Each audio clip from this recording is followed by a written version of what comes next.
ஒரு போராட்டத்தை நடத்த சொல்லுங்க. இப்ப போராட்டம் தான் சார் நடத்தியிருக்காரு. என்ன போராட்டம்? கூட்டம் கூட்டி பேசியிருக்காரு.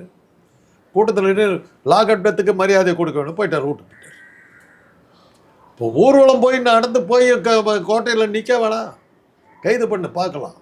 லாகட் டெத்துக்கு 24 பேர்த்துக்கு கொடுக்கல, நான் இந்த விட்டு போக மாட்டேன்னு சொல்லி உண்ணாவிரதம் இருக்க வேண்டியது. போராட்டமே 23 நிமிஷம் தான் சார் நடந்திருக்கு. அவ்வளோதான்.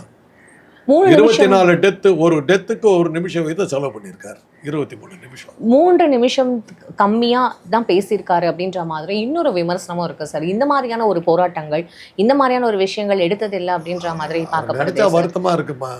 சூழ்நிலை கைதியா இருக்காரு. இன்னைக்கு போய் இதெல்லாம் பேசிட்டு வாங்குறாங்க, பேசிட்டு வர்றாரு. அதை பேசுறத நான் பார்த்தேன். அவருக்கு உண்மையாவே நீங்க அவர் மிரட்டப்பட்டு தான் இந்த மாதிரி நீங்க நினைக்கிறீங்களா சார்? உங்களோட அனுபவத்துல 24 லாக்அப் டெத் என்னைக்கு நடந்து பிடிச்சதுக்கு இன்னைக்கு வந்து அழுகுறாரு, என்ன அர்த்தம்? அன்னைக்கு அழுது இருக்கணும் இல்லை? அன்னைக்கு சினிமாவில் தானே இருந்த நீ.